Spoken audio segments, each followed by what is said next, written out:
Reka mbasuze kandi mbize byiza mwe mukomeje kudukurikira kandi ndasiba kudukurikira umunsi ku wundi. Reka dureze n'ikaze abakunzi bacu bari muri diaspora aho bari bumve ko tubaha ikaze mu kiganiro cyacu cy'uyu munsi. Azwi nka Prophet Joshua, uyu yamenyekanye cyane hano mu myidagaduro nyarwanda cyane cyane no muri Afurika, gusa akuri inshuro imbuga nkoranyambaga niwe ziri kugarukaho by'umwihariko nyine yifashishije abo twakwita nk'aba content creator.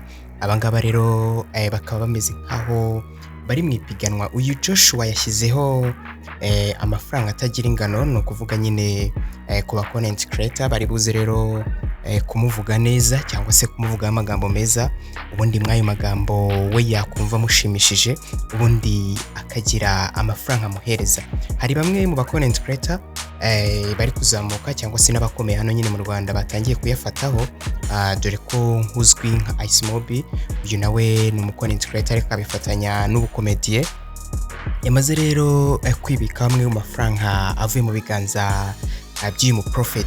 Uyu Joshua ku itariki 19 murabyibuka ko yari yataye muri yombi hano mu kwezi kwa 12 nyine mu mwaka wa 2025, aho rero yakekwagaho icyaha cyo kugahisha agaciro k'ifaranga ry'igihugu ndetse no kutabasha gusobanura imitungo atunzanayikura.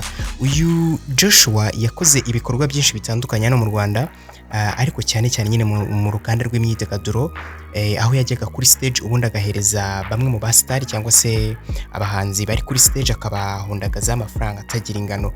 Harashize n'igihe gito cyane, igihe kitagera no ku minsi 4, uyu Joshua hari mu gihugu cya Uganda amaze kugwizaho amafaranga menshi umuhanzi nyarwanda Kevin Kadena. Ni igitaramo yaragiye gukora rero ara mu Uganda, akaba ari igitaramo bari bakoze kugira ngo babashe gufungura akabari, kari akabari bari kumurika.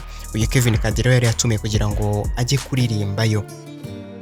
Uyu Joshua rero yarahabaye, ubundi ahundaguzwa amafaranga cyane nyine. Uyu Kevin Kadena yahawe n'uyu Prophet Joshua. Gusa Joshua murabizi ko no mu bitaramo byinshi bitandukanye cyane cyane nk'igitaramo cya The Ben yigeze gukora muri Beka Arena, ahangaha ni New Groove The Ben nyine yakoze, aho baje rero azana n'ababonsabe, ubundi bafata igitambaro barakirambura, ubundi atangira gutanga amafaranga. Yajyaga ayatanga mu buryo bumeze nkaho nyine budasobanutse cyangwa se bugayitse, aho yagendaga agahundagazaho umuntu amafaranga yamujugunyira, dore ko ibyo ngibyo ari ugutesha agaciro amafaranga yacu y'u Rwanda. Mu bukwe bwa The Ben yarabikoze, atanga amafaranga menshi atagira ingano. Gusa imbuga nkoranyambaga ntago zaje kubyishimira, cyane cyane nyine abazikoresha, aho baje kuvuga bati ibintu rwose biragayitse. Nibwo mu gitaramo cya The Ben yafashe umwanzuro wo kurambura umwenda, arangije amafaranga nyine kugira atagwa hasi, kugira nyine bitaza kugaragara nk'uri kuyatesha agaciro. Ariko bamwe bakomeza kwibaza bati uyu mu Prophet cyangwa se uyu muhanuzi amafaranga yakura he? Gusa yagiye akora n'ibiganiro byinshi bigiye bitandukanye, cyane cyane nko kwa Mulongo Isabe. Uyu Prophet yagiye asobanura rero amwe mu mafaranga cyangwa se ahakura agatubutse, dore ko yabigarutse avuga ko uyu nyine Prophet Joshua afite icyo twakwita nk'ikigo nyine kigura ubutaka cyangwa se real estate, agenda agura amazu ndetse n'ibindi bintu byinshi bihenze, aho rero abasha kubigurisha haciyemo igihe, ubundi bikazaza bimwikubira amafaranga. Yavuze ko ari business amazemo igihe kandi yatangiye kera, ariko bamwe bakomeza kwibaza bati ibi rwose ntabwo byaguha amafaranga ku buryo ugira amafaranga angana gutya, ku buryo ujya no mu birori ukabasha guhundagazaho umuntu amafaranga akabakaba mu mamiliyoni.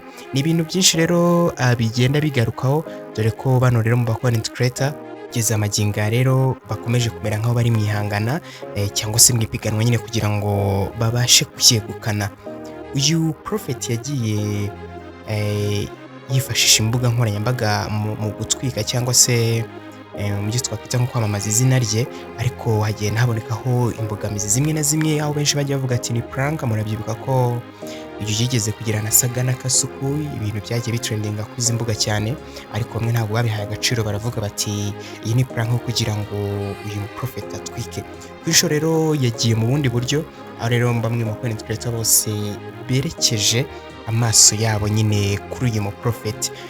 ku buryo n'iyi saha ushobora kuvuga ati umuhanzi yasohoye indirimbo ntibayivugeho ariko kubera ko bari kwivugira nyine k'uyu mu Prophet, dore ko n'uyu muhanzi Element Ele yasohoye indirimbo ariko uri kubona ko iri kuvugwaho n'abantu bake cyane mu buryo bushoboka cyane. Element rero ni indirimbo yakoze, akaba rero ari indirimbo yifatanyije n'uwitwa Joshua Baraka, akaba rero bayifatanyije rero, dore ko ari indirimbo twavuga ko ari indirimbo ifite amazina akomeye cyane nyine, abantu nyine bayigaragayemo cyane ko yabanje gushyiraho lyrics cyangwa se amashusho atari official, dore ko ariko uyu muhanzi akunze kubigenza.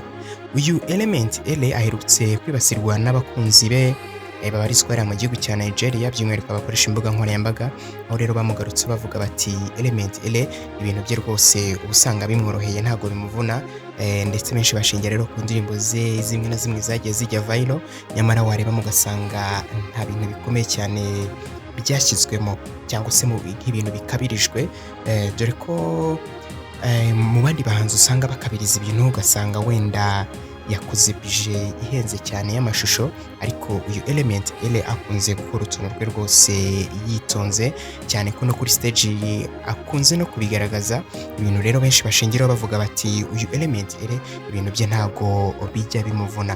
Amakuru yose turakomeza kwagiye kugezaho 5/5, gusa rero turakanda subscribe, nagusaba kuyikanda ugafungura n'inzogera kugira ngo nyine byose byiza birano byo kugeraho 5/5. Kimwabanye yitwa kandi ndabashimiye.